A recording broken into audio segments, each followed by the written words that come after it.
Казвам се Димо Бойчев, занимавам се с татуиране от 23 години.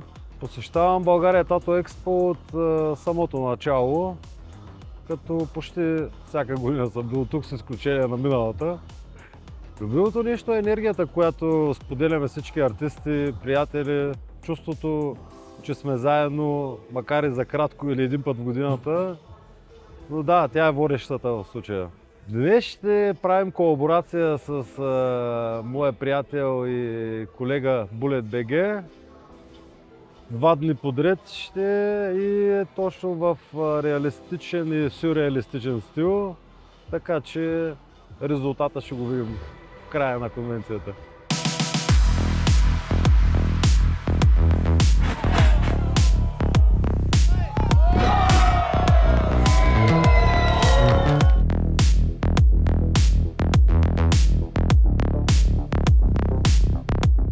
Здравейте, аз съм Виктория Котева от Catch от Tattoo Shop. От 10 години посещаваме България Tattoo Expo, нямаме нито един пропуск. Първият ден на България Tattoo Expo беше пълен с татуисти и колеги, които не съм ги виждала от 1 година, защото това ни е място, на което се събираме всички на куп. И общо взето беше за мен доста по-интересно от предишни години, с този кетч напълниха ни деня. Като цяло, фрашкаме с хора, много си ни хареса, естествено, както винаги, са се постарали за всичко да е както трябва. Татуировката, която правя днес, се надявам да може да участва за утре, понеже днес нямаме такава категория, така че стискам палци за да стане за утре, но днес сме кандидатствали с тази, която е отпред за малко заздравява татуировка. Но от утрешния ден очаквам да се тръгнем поне с 4 награди, защото участваме с 8 артиста, така че много се надявам наистина да се представим в нещо по-добре от останалите, така че стискаме палци.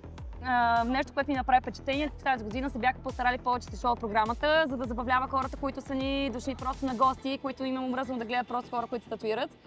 Така че това ми направи впечатление. Най-любимото нещо ми естествено се вира с колегите, защото на нас това ни е средата, това си търсим.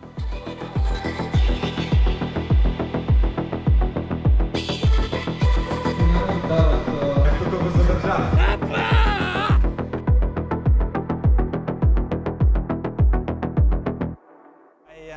One of the jury today, so I'm really wait this type of jury because this is a difficult type of jury things what I do it. So I want to see, of course, a different type of tattoos, different styles. I really interesting the people how to not just the tattoos, the looks like all of them. So it's everything.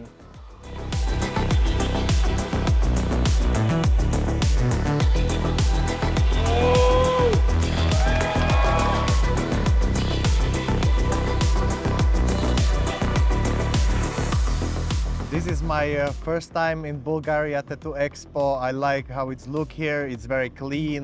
I like the atmosphere here. Everything's looking perfect.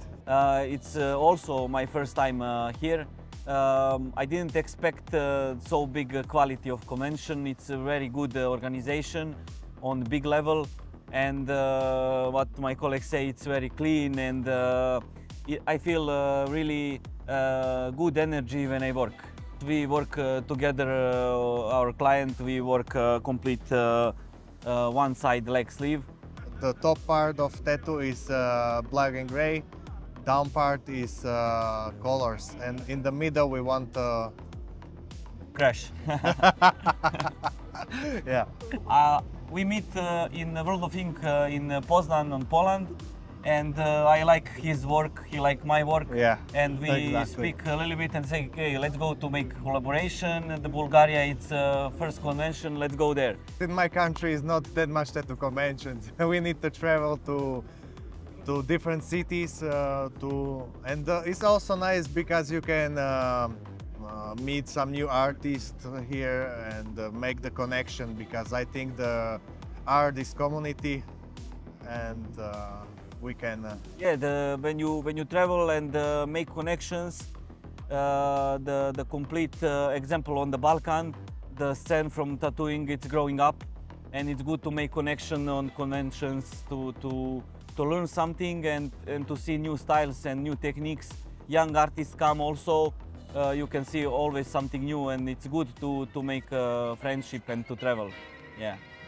Аре всички са нас, не никакъв проблем, ние бе нас, то ни види да пием после нас, нимат за съмнителни типове, но от нас ще ти дадем нас. Един съвета нас, не ни е никакъв проблем и не ни е бе нас, мо ни видиш да свиваме слимове, нас, нимат за съмнителни типове, но от нас ще ти дадем от нас. Един съвет на Казвам нас. се Тодор Пенев. Днес ще се насоча повече в неотрадиционал. То е много странно, защото самият ми стил е странен и просто трудно е да го определя, по-скоро е като флорални елементи. Ще бъде също така разположено на двата крака и когато се съберат двата крака, ще се получава изображение. Ще видим какво ще стане. Никога не съм подготвен, както сега. Просто предпочитам да работя неподготвен, защото винаги изкачат се нови идеи, които аз приемам с отворени врати, понеже ако се подготвя предварително на следващия ден, като отида на работа, абсолютно не ми харесва, трябва да сменям, така че предпочитам да съм неподготвен винаги. Ако успея да го завърша, ще участвам в конкурса, ако не успея, все тая, няма проблем, всичко наред. Но все пак утре ще участвам с заздравялата татуировка. Така или иначе. Имат за съмнителни типове, но от нас ще ти дадем от нас. Един съвет на нас. Приоритетът ни е да останем тук, но не за да се сменяме. Кой да развява знамето от нашата маса за вашата маса и за те да так се мразят. Пази се, синко, че пише Минко на панкреаса. Мирно и тихо, взимаме всичко, какво трябва. Идем, бъди подготвен. Па нека има абсент с Глен, Фиди, Хледен. Още на литър да изнасяме литургия, чеде. My name is Kelvin. I come from Vietnam, but I'm living in Cyprus. Yeah, we come from Cyprus to here. I went here from last year, and I come back again this year because it's a great show, great people. So I want to be back. I focus in Japanese, neo-Japanese tattoo. This is what I'm following for. I just finished my piece, so tomorrow I'm back again to complete this. Yeah, first day going well. I will put for Japanese category tomorrow. Yeah, hopefully that I will finish. I don't know.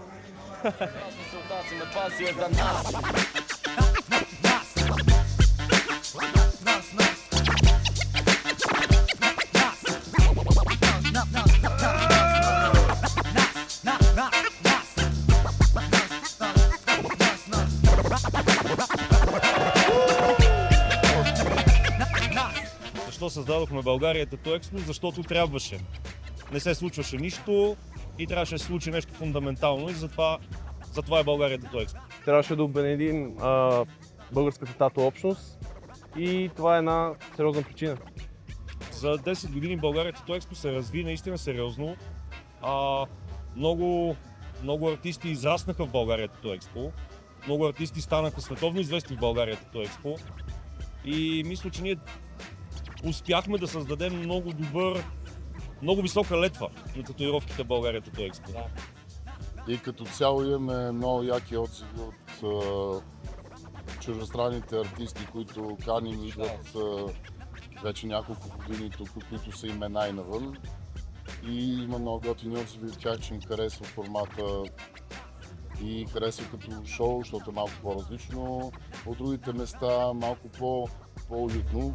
И това е дворец. Все пак това е дворец на културата и Хората се чувстват принцове. Да, и те се чувстват принцове. Всяка година започваме да го организираме, започваме точно тази идея, да го направим по-яко, по-готино от предходната година, да го надградим, да поканим световни звезди, някой път успяваме, някой път не.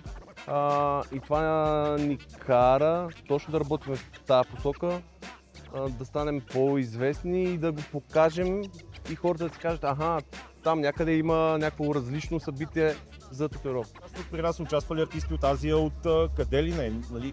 Идват всякакви артисти, остават с много добри впечатления или поне техните думи са много добри впечатления. Аз смятам, че може още да развиваме. Можем да бъдем еталон за средно, голямо, уютно, топло събитие. Да, аз татуирам повече 25 години.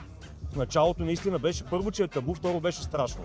Татуировки имаха затворниците, имаха убийците, Сега вече татуировки имат всички. Аз съм татуирал съдии, доктори и така нататък. Точно ние искаме да вкараме тези хора да дойдат, да видят, че татуировки за всички. То е форма на изкуство, то не е нищо повече. То е форма на изкуство, не е страшно. Да, боли, ама Не е страшно. Абе да идвате! Елате, чакаме ви.